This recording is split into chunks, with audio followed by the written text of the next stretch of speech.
Assalamu alaikum. Alhamdulillah, the Hajj registration process has started for 2024. For that, you want to go to hajj.nusuk. I'll leave the link to the website in the description below. When you do get to the website, you'll see there are a few different options. One is you can change the language. You can log in. One thing to note is if you did have a login before from last year, that will no longer work, and you would need to create a new one. So before you get started, you want to make sure that it applies to you. So there are specific service countries that are onboarded to Nusuk. So you want to click on the serviced countries to make sure that your country is one of them. So for example, if you're from the United States of America, Nusuk would apply to you.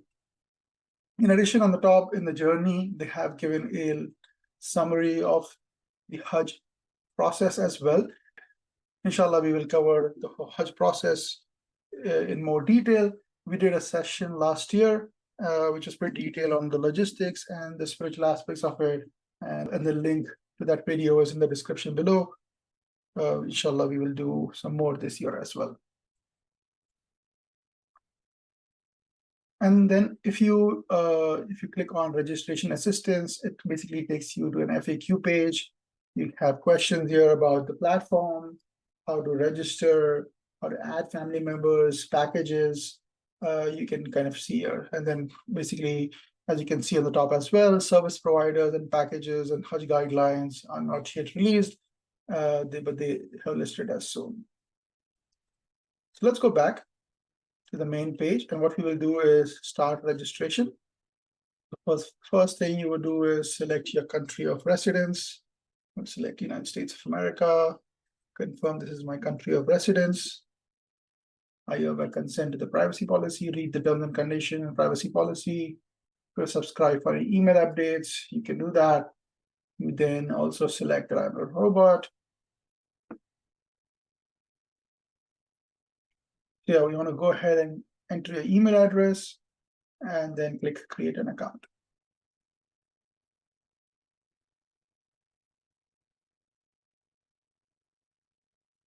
So now you'll get a verification email.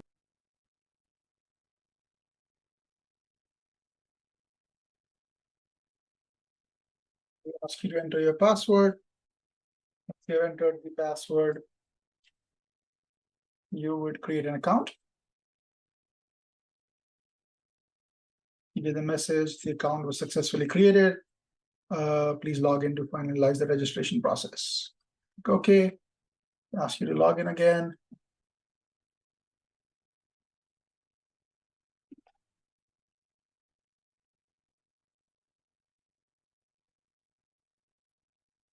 Then you would get another verification code.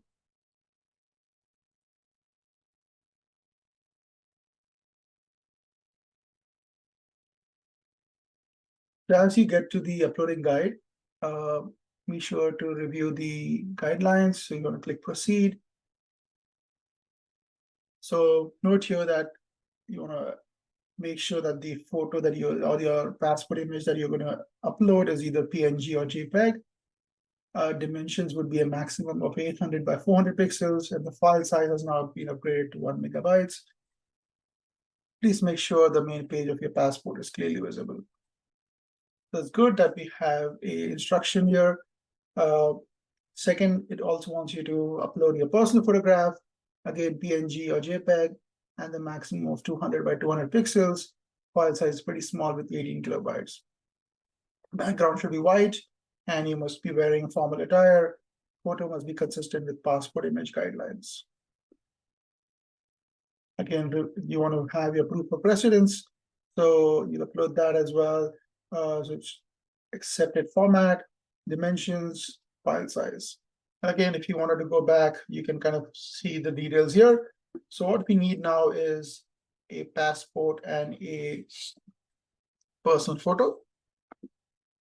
So if you already have an image of your passport, your personal photograph, your proof of residence, you want to basically try and make sure that it matches the requirements.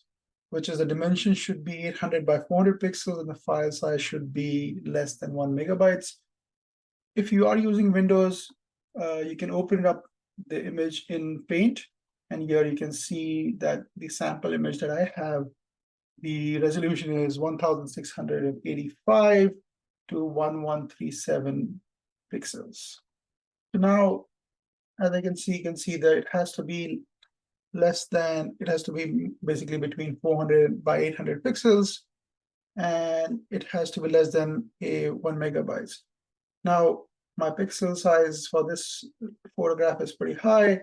The size of the image itself is less than 1 megabytes, which is good. But then what we need to do is change the resolution so that it can fit the requirements. And in order to do that, basically what you would do is you're going to open it up in Paint, or you can also do it on some websites. You can look for some image editors, depending on if it's on Windows, you can open it up in Windows in Paint. So I have got my image opened. I'm going to hit resize. When you hit resize, you can now change it where you can either do it by percentage or by pixels. So I'm going to do pixels. I want to keep the aspect ratio. So I want to be able to do that. And then let's change where my horizontal is 800. So the vertical, as you can see, is still more than 400. And again, we want to maintain the aspect ratio so it doesn't get messed up. So I want to go lower than that. So let me try to make this 400. And now you can see when I'm doing it for 400, vertical, the horizontal is actually 592, which is what I would like. And now with this change, the size of my image has changed. Again, you want to basically change your the size of the pixels, and this should help get your photograph in the right size as well. But let's say if you do have still larger, then you can also resize further by percentage to try and reduce it to get to a point where it works. So in this case now it works in both cases. I have the resolution also is fine and the size is fine as well. So you can go ahead and save.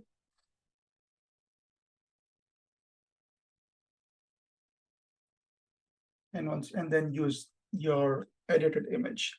If you do still have issues with your website is not allowing it and asking you to be smaller size, make sure to verify that the size is correct. And as you can see, when I reduce the pixel count, the size reduced even further. So again, depending on the quality of your scan, it might be higher. So for personal photographs, it is supposed to be even smaller. So when you are looking at your personal photograph, you want to reduce this size even further. You want to basically get it to 200 by 200, and the size would need to be really small, which is 18 kilobytes. If you still have issues, reduce the percentage a little bit more to try to get to a point. But again, keep your aspect ratio so that it doesn't get messed up. So now that we have edited our file, now that we have edited the image file, it's now time to upload.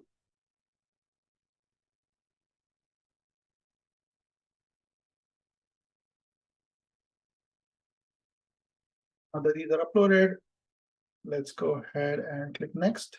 You're going to enter your first name, your last name. Again, notice the fields that are mandatory. Make sure it matches your passport, your nationality, your date of birth, birthplace, gender, passport type, your passport number, where it was issued, what's the date it was issued, when it's going to expire, and then on the bottom, you're going to consent to use the provided data for facilitating the Hajj journey, and confirm that the accuracy of the details.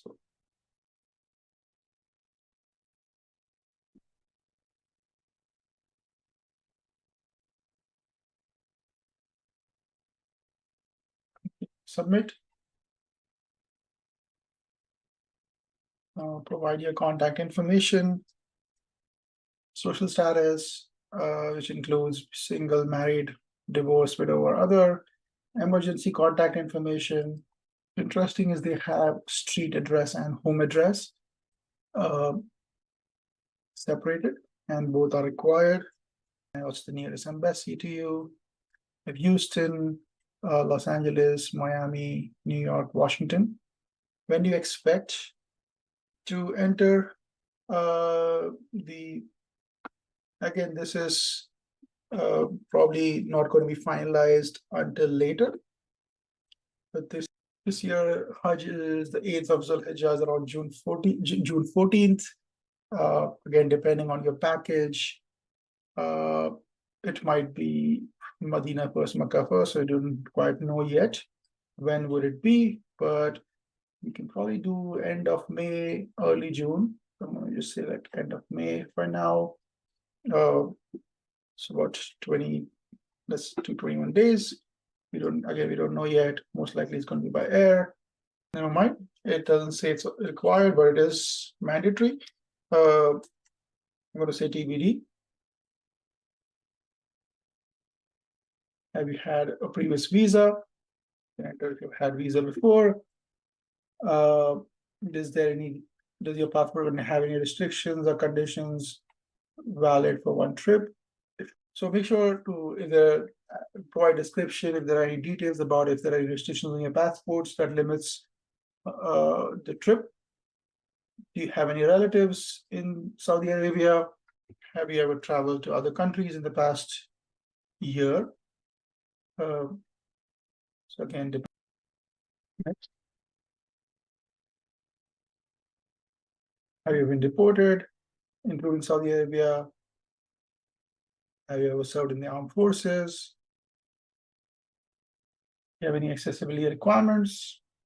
Do you have any health conditions? Do you have diabetes, high blood pressure? Anything you can mention here? Do you have dietary preferences? So you can mention those, food allergies.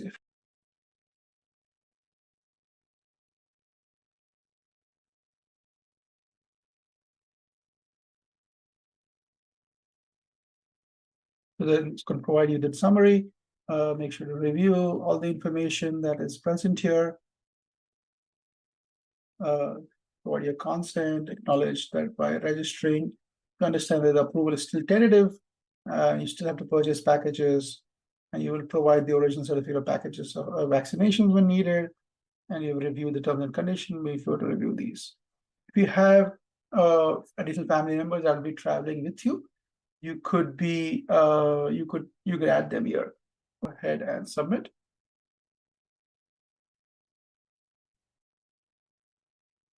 So now the application was submitted successfully.